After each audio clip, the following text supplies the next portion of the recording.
Olá, um bom dia a todos. Nós estamos aqui trazendo mais explicações da Palavra de Deus para aqueles que desejam caminhar com Deus, andar com o Senhor no conhecimento da Sua Palavra. Nós estamos nos dedicando ao ensino do Salmo 31, quando nós estamos desafiando aqueles que amam a Deus a conhecê-lo melhor, a dedicar um pouco de tempo de aprendizado à Palavra de Deus. Nós temos trabalhado o tema de como enfrentar o medo em meio às provações. E nós reafirmamos que devemos ter plena confiança no ser de Deus. Depois nós trabalhamos como nos prevenir contra o medo nas provações. E aí afirmamos também, adquirindo conhecimento sobre o ser de Deus, descansando na fidelidade de Deus e nos entregando plenamente nas mãos de Deus. E nós havíamos mencionado que estaríamos considerando hoje pela manhã sobre a soberania de Deus e como que Deus é um Deus pessoal, como que Ele se relaciona conosco. E nós vamos então nos dedicar a esses dois pontos. Primeiro então, considerando a soberania de Deus. Vejam que, embora a palavra soberania não apareça no Salmo 31, nós temos aqui as expressões de Davi, a segurança, a estabilidade de Davi em descansar num Deus soberano que controla todas as coisas absolutamente, E como é bom nós conhecermos isso, aprendermos isso, não somente conhecer e aprender, mas aplicar isso à nossa vida e viver fundamentado nessa segurança. Se nós olharmos para os versículos de número 4, 5, 8, versículo 14 e 15 desse salmo, nós encontramos expressões de estabilidade, de confiança num Deus que é plenamente soberano, ou que nós entendemos à luz das Escrituras que Ele é soberano e que Ele tem o controle de todas as coisas. Davi, lá no versículo 4, ele diz assim, olha: tirar-me-ás o laço que as ocultas me armaram, pois Tu és a minha fortaleza. Nas Tuas mãos eu entrego o meu espírito. Tu me remiste, Senhor, Deus da verdade. Versículo 8 diz assim: e não me entregaste nas mãos do inimigo, firmaste os meus pés em lugar espaçoso. São expressões de Davi no momento em que ele está ali vivendo toda a sua plenitude de angústia, sendo ameaçado, sendo perseguido, e vejo que mesmo em meio a essa perseguição, essa ameaça de morte, Davi agora está olhando para um ser completamente soberano, a quem ele confia a sua vida, a quem ele entrega a sua vida e quer descansar nesse Deus soberano. Versículo 14 e 15 diz assim, quanto a mim, confio em Ti, Senhor. Eu disse, Tu és o meu Deus. Nas Tuas mãos estão os meus dias. Livra-me das mãos dos meus inimigos e dos meus perseguidores. Observem que essas expressões são expressões de confiança, de entrega total, como nós havíamos dito, entregar-nos plenamente nas mãos de Deus, naquele que é imutável, naquele que é fiel e que de fato é soberano para cuidar de cada um de nós, para cuidar da nossa vida como algo precioso em Suas mãos, de modo que nós entendamos essa soberania. Ela se aplica ao conselho de Deus, à vontade de Deus, à proposta que Deus tem para mim e para você. Alguns textos que nos ajudam a compreender esta soberania de Deus para trazer esse descanso, essa estabilidade, essa entrega, essa confiança plena em Deus. E assim, sendo moldados e lapidados pela Escritura para nos prevenir contra o medo nas provações. Daniel capítulo 2, versículo 21, diz assim, é Ele quem muda os tempos e as épocas. Ele remove reis e estabelece reis. E o capítulo 4 de Daniel, versículo 35 também fala que Deus tem todos os exércitos dos homens, Deus tem todo o mundo, toda a humanidade debaixo do seu controle soberano, o qual Ele usa, ou os quais Ele usa para fazer a sua vontade se cumprir na terra. Então nós compreendemos isso também no livro de Daniel.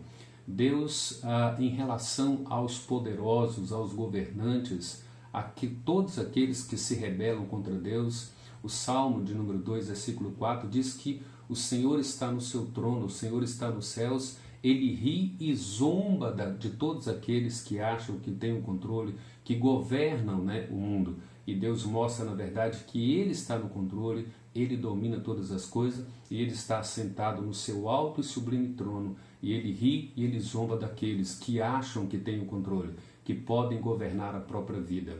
Em Atos capítulo 2, versículo 23, e Atos capítulo 4, versículo 27 e 28 também nos dizem isso, principalmente com respeito à vida de Jesus Cristo, a soberania de Deus na morte de Cristo, na entrega de Cristo como nosso Redentor, como aquele que é o único que nos justifica de todo pecado.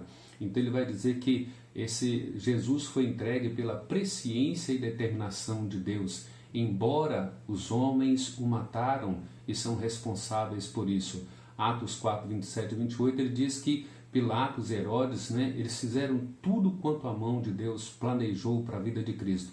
Contudo, eles são responsáveis por sua malignidade, por seu pecado no coração, que eles intentaram e tiraram, planejaram toda ali a autorização para que Cristo fosse morto.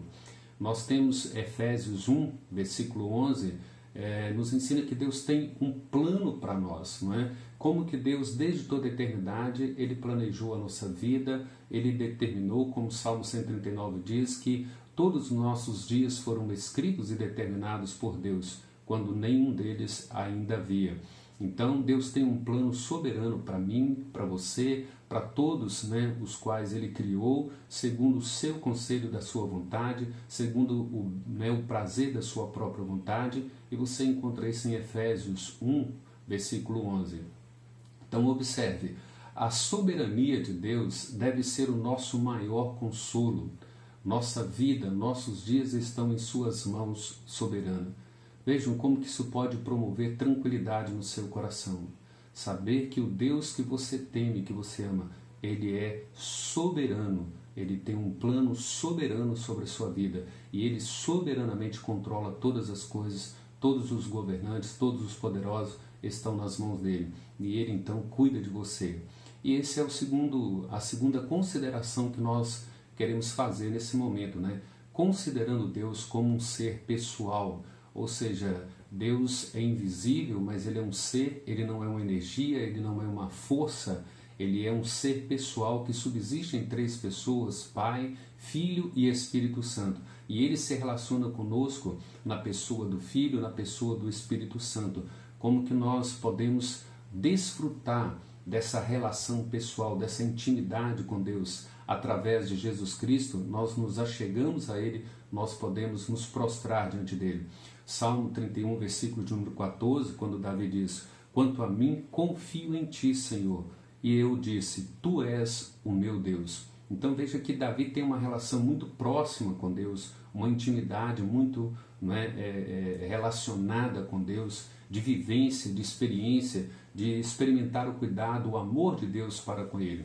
Nós já citamos aqui várias vezes o Salmo 23, versículo 1, Davi ali fala que o Senhor é meu pastor e nada me faltará.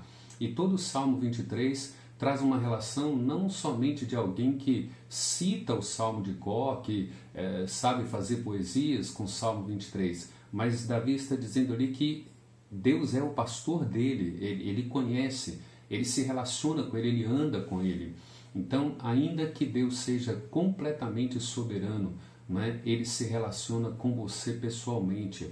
Deus tem um trato individual comigo, um trato individual com você, Ele conhece as angústias do nosso coração. Veja o versículo 7 e 8 deste salmo, diz assim, olha, eu me alegrarei e regozijarei na tua benignidade, pois tens visto a minha aflição, conheceste as angústias da minha alma. Vejam, é muito pessoal, é muito íntimo de Davi. Ele está dizendo assim, olha, eu me alegrarei e regozijarei na tua benignidade, pois tem visto a minha aflição, conheces as angústias da minha alma.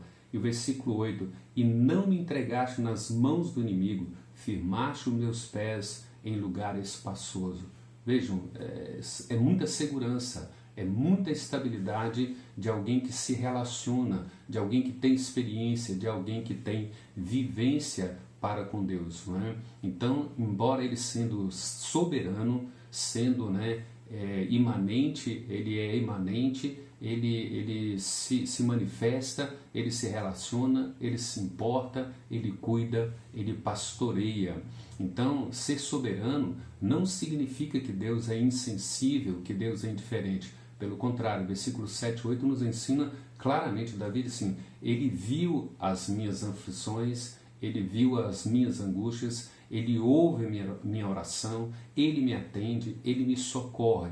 Embora eu sei que ele faz todas essas coisas conforme a sua soberania, conforme o seu tempo, conforme o seu propósito. Então o que nós precisamos aprender é isso, descansar num Deus soberano, que tem o seu propósito, que tem o seu plano e que cuida de nós, que se relaciona conosco de forma pessoal.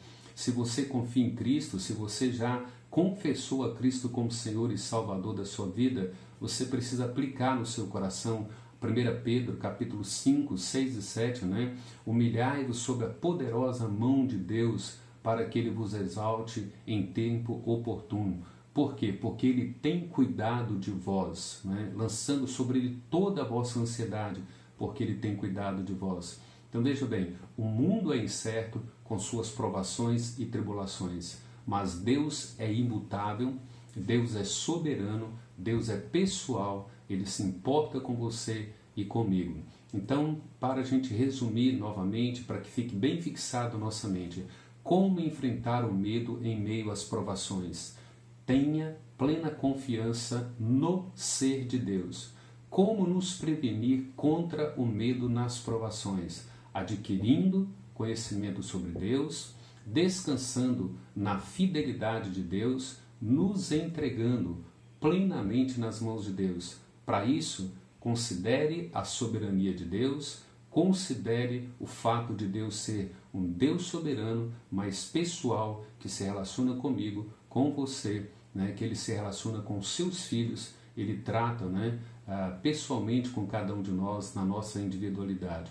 Então, aplique isso ao seu coração, peça a Deus para colocá-lo na sua mente, no seu coração, de modo que você seja moldado, doutrinado, que você venha formando um arcabouço doutrinário na sua mente, no seu coração, de modo que todas essas coisas possam te fortalecer para você enfrentar as provações e as lutas, para você se prevenir quando as provações surgirem em sua vida.